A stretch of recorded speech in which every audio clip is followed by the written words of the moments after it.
Welcome to tonight's INFOWARS Nightly News broadcast. It is a leap year, Wednesday, February 29, 2012. I'm your host, Aaron Dykes. Let's take a look at the important stuff we have coming up tonight because there's something very special on this broadcast. Are Russia and China ready to strike back against the United States if a conflict ignites in Iran? Tonight, father of Reaganomics, Paul Craig Roberts, joins us to talk about the risky business of U.S. foreign policy in Iran and the shadow war in Syria.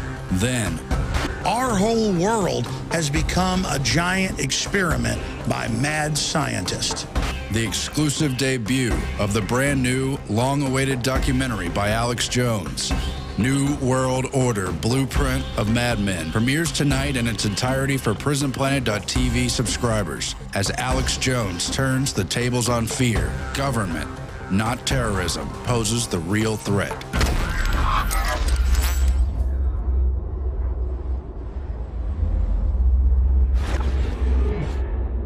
We turn now to the news, a series of stories about plenty of lies, lots of cover-ups, as well as the covert genocide going on in our world today.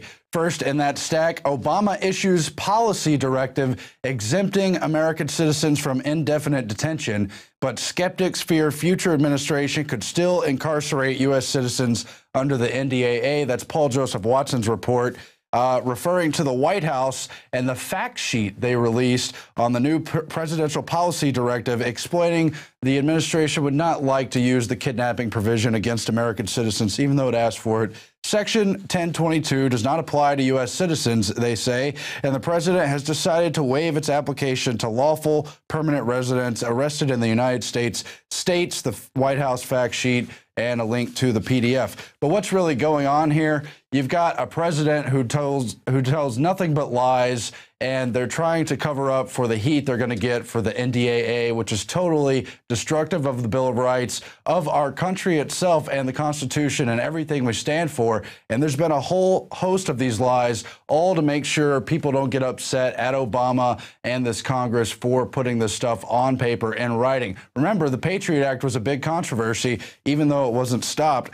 Why isn't the NDA being talked about more? Well, it finally is. You've got states revolting and saying they won't go along with the kidnapping provisions. You've got Virginia almost signing into law the nullification of the NDAA. It passed through the House. It passed through the Senate. It's going through reconciliation now. Other states are looking at that measure.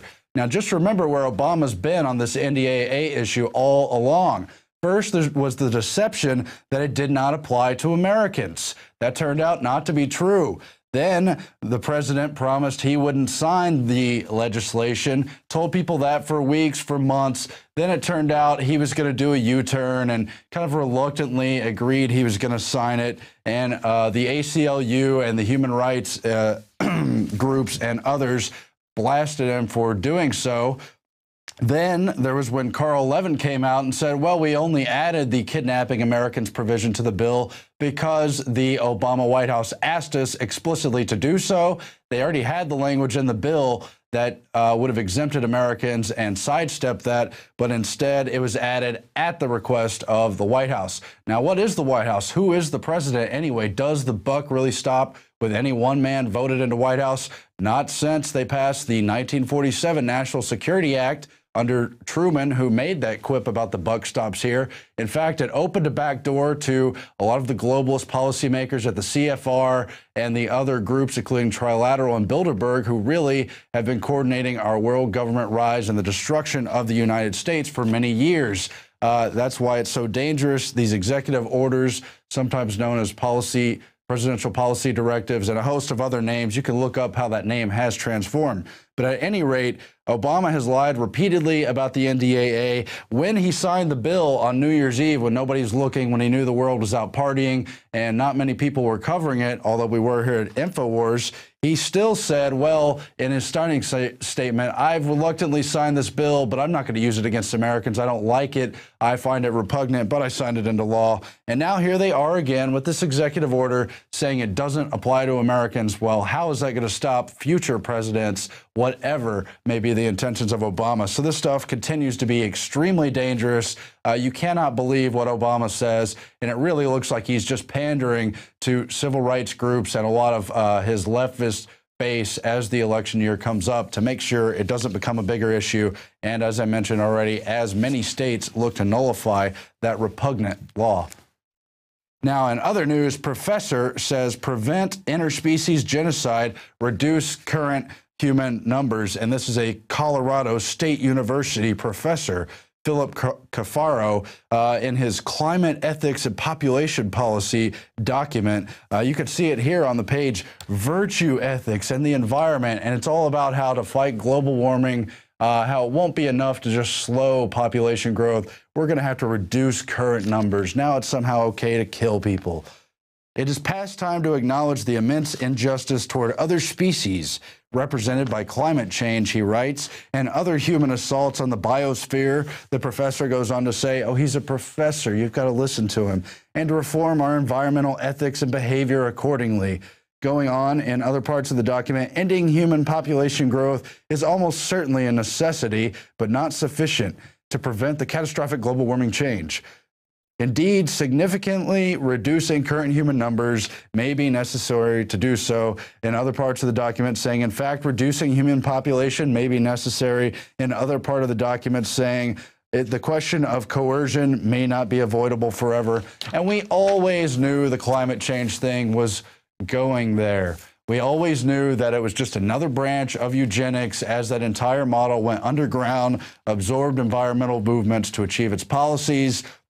Al Gore's entire thing with global warming and climate change and the inconvenient hoax that he crafted was all based on Club of Rome documents from the 70s and that larger eugenics question they've been pushing since the late 1800s. So it's no surprise to see that this is going here, but there's another deception hidden in there that you always have these professors and ethicists telling us why we have to kill people. Only yesterday it was in the news how university professors in Australia say it's okay to kill newborns up to the age of 3, that infanticide is okay because abortion has already been accepted. All this stuff just to make us hate ourselves and think humanity is a menace and be convinced of that.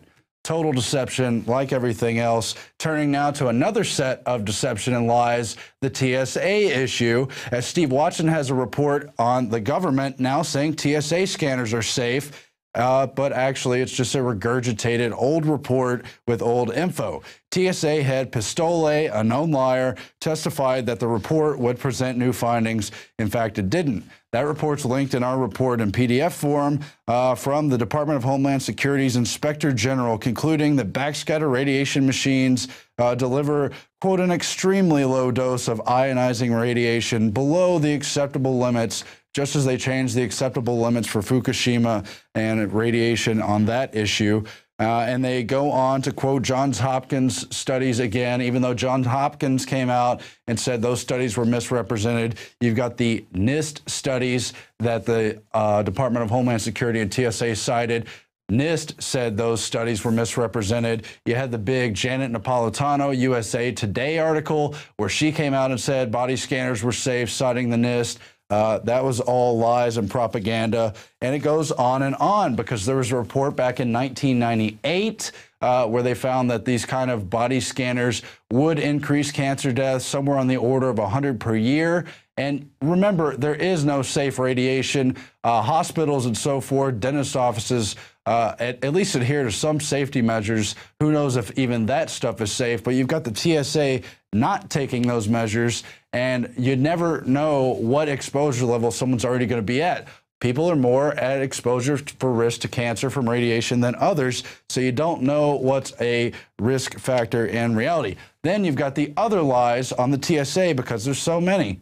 They're always lying just to make sure they get in these police state measures and you go along with it and shut up and stand in line and go through the radiation machine. You got the Daily Mail in June 28th of 2011, last summer. Can TSA scanning machines give you cancer? New fears after the claim government is covering up clusters of disease among airport workers.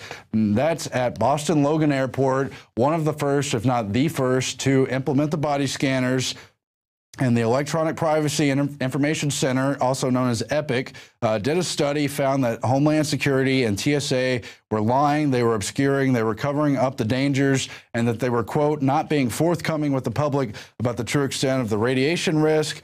You've got the ongoing reports about the cancer clusters allegedly linked to radiation exposure with those workers and how they publicly mischaracterized all that. And again, citing the NIST studies. You've also got the Paul Watson report, cancer surges and body scanner operators. TSA launches cover-up. But, you know, I feel sorry for these TSA workers. I had to go through the airport over the weekend, going to Alex's event out in Orlando, and there's always some kind of little misadventure with them. This time when we came back through Austin Bergstrom, where, by the way, they just put in the body scanners, and we saw a little incident where they thought they found a suspicious bag, and they blocked hundreds of people from walking through the concourse for several minutes, got all freaked out. You saw a TSA lady running through the crowd, pushing people out of the way. Look out, I'm going to stop some big danger. Meanwhile, you're going to hear Paul Craig Roberts later talking about how all these so-called terrorist plots are admittedly FBI setups just to provoke fear in the public and to get their mandate for new powers. There is no real mass danger from terrorism. The statistics are very low of exposure to terrorism danger, deaths by terrorism. That's if you even believe the phony 9/11 events. I know our audience knows a lot better. But I feel sorry for these TSA workers who don't realize that it's that radiation body scanner and the other radiating machines that check the luggage that are actually posing the real danger. I see the TSA workers sitting maybe a foot away from the big sign on the backscatter and Rapiscan luggage scanning devices. It says danger, radiation, and there they are sitting all day looking at our luggage, breaking the 4th Amendment, violating the 10th Amendment, and really just trashing and trampling over the Constitution and Bill of Rights, laughing at anyone who doesn't want to go along with it. Well, who do you think is at risk? The people who sit there 8 hours a day. You don't think they have to go through those body scanners on a daily basis? You don't think that puts them at danger? Well, you see it in the reports on Boston. And it's just a shame what's going on, but I hope TSA workers will get out of that power mode of feeling that that uniform gives them something they can't get in the rest of life and realize they're hurting people, they're hurting themselves. Well, I'll stop rambling about it, but it's just such a joke about the terrorism threat. Wait till you see the documentary that Alex and I and the rest of the crew put together. All of our new graphics guys contributed to it. It's going to be great. It's coming up in just a few minutes. Now, turning to other news, the London Telegraph reports on the mystery virus that kills thousands of lambs. Thousands of lambs have been killed by a new virus threatening the survival of many British farms. It's also affecting the mainland in Europe. It's also affecting cattle. And so far, they've got 74 farms in the southern and eastern England hit by the mystery virus. The National Farmers Union has called it a potential catastrophe and warned farmers to be vigilant, saying this is a ticking time bomb. Alistair McIntosh of the NFU said, "We don't yet know the extent of the disease. We only will find out the damage when sheep and cows give birth. Then it's too late." So these are aborted fetuses. These are miscarriages. These are stillborns. These are heavily deformed animals that, although they're alive when they're born, can't survive because the arms and legs are twisted. And as they mentioned here, some farms on the mainland continent of Europe are losing up to half of their lambs, and farms in Britain are so far losing some 20%. But will they ever look at the real causes? Will they look at the supply chains, the factory farming, the government policies that perhaps make these kind of new mystery diseases possible? Of course, we don't know at this point, but this brings up directly a report that Jeffrey Smith, the premier GMO expert, brought up with Alex last week when they did an interview, not only talking about